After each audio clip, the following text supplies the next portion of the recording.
Prince was famous for attempting and pulling off musical tricks that would flop in anyone else's hands. But when he came up with an idea one night, everyone thought it was crazy, even for him. A song with no bass? How would that ever work? Possibly do that. And then the last thing he did is he punched that bass out and he smiled at me and he said, "Ain't nobody gonna believe I do this." Most artists would have abandoned such a risky concept.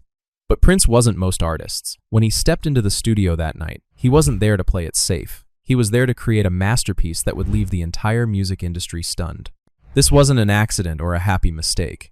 It was Prince's boldest gamble, and it would pay off in ways no one could have imagined. This is the untold story behind When Doves Cry, the song that would become the biggest hit in Prince's career. Well, when you're 20 years old, you're looking for the ledge. You want to see how far you can push everything. Prince was just 25 when he recorded When Doves Cry. But before we explore how this daring decision changed everything, let's look at the man who made it. Prince Rogers Nelson was a singer, songwriter, musician, and actor who would become one of his generation's most influential artists. He wasn't just known for his music. To some people, he was music itself. With his flashy, gender-bending style, his incredible vocal range that could soar from a delicate falsetto to powerful screams, and his extraordinary talent as a multi-instrumentalist, Prince was unlike anyone else. He often played every single instrument on his records. His sound defied categorization. He seamlessly blended funk, rock, rhythm, and blues, and pop into something entirely his own. Prince didn't just make music. He invented an entire subgenre, pioneering what came to be known as the Minneapolis sound. Most importantly, he produced everything himself, refusing to let anyone else shape his creative vision. It was 1984. And Prince was still putting the finishing touches on what would become his most famous project, Purple Rain. When his director Albert Magnoli contacted him that night, neither man knew they were about to make history. As Magnoli would later reflect, they were taking a massive gamble. And we just got up every day under very difficult conditions because, of course, there was snow outside. That phone call would change everything. Magnoli had one simple request, but it would lead to Prince's most daring creative decision yet. To understand what happened next, we need to dive into what Purple Rain was all about.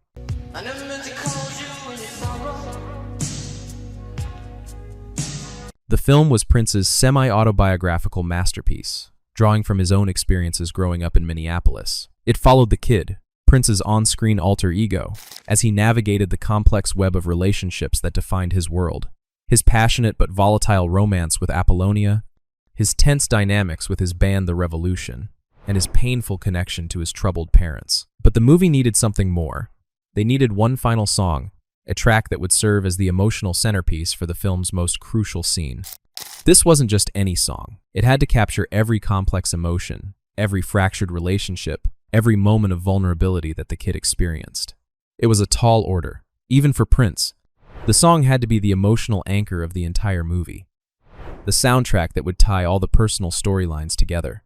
Magnoli had a crystal clear vision. It needed to hit a specific emotional tone, something deep and powerful enough to reflect all the inner conflict, heartbreak, and hope swirling around these characters. The stakes couldn't be higher.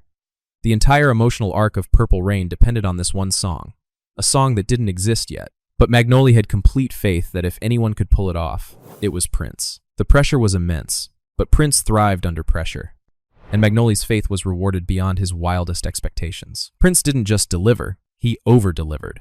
Within days, he returned with not one, but two brand new songs.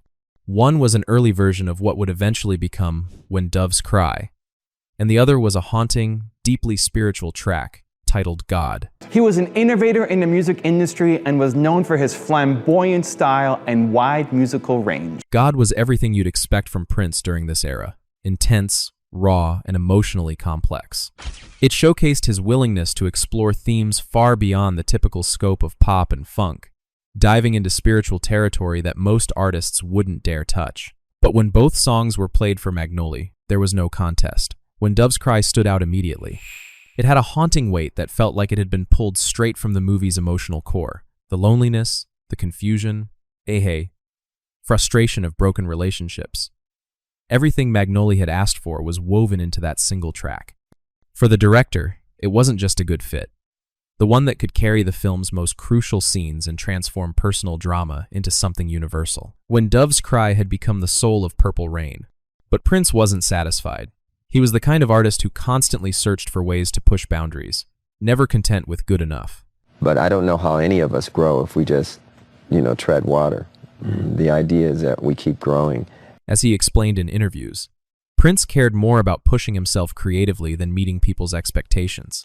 He wasn't interested in just making hits. He wanted to break new ground, to create music that felt alive, unpredictable, and truly original. When Dove's Cry was coming together in the studio, something about it bothered him. The track had all the elements of a funk masterpiece.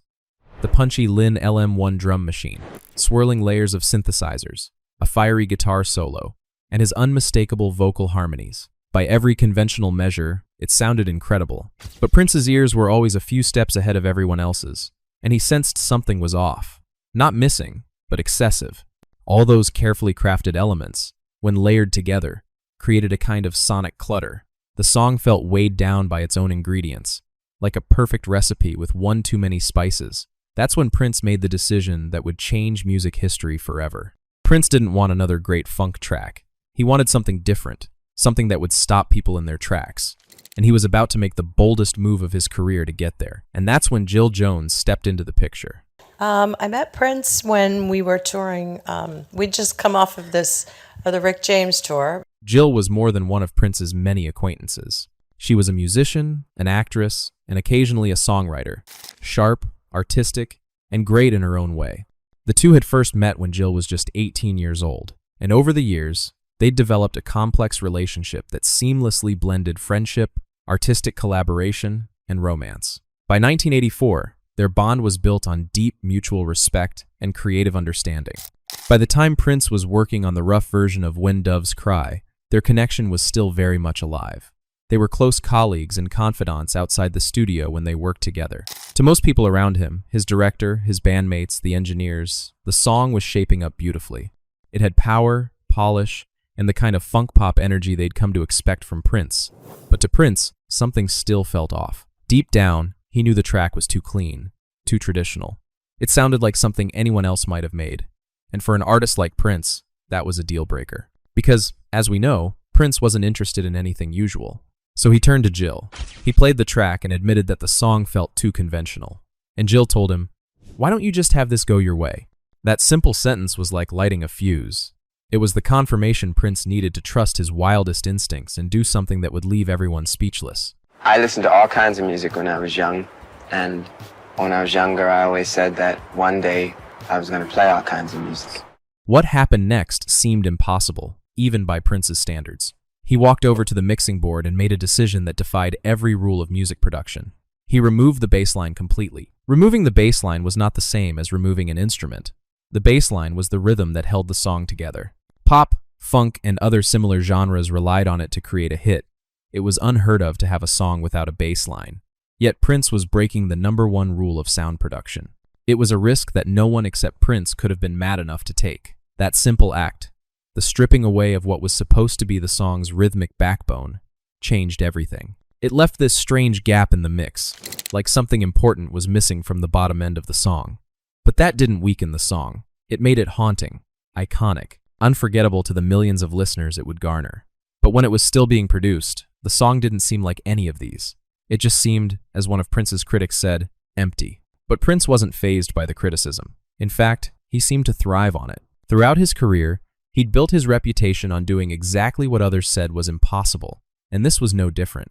And it's our journey, it's not for somebody who doesn't play music to step up and say, that's not as good as. His attitude was crystal clear. He refused to let anyone else dictate his artistic vision. Prince had spent years developing his instincts, and he trusted them completely, even when everyone around him thought he'd lost his mind. He wasn't interested in playing it safe or following the crowd.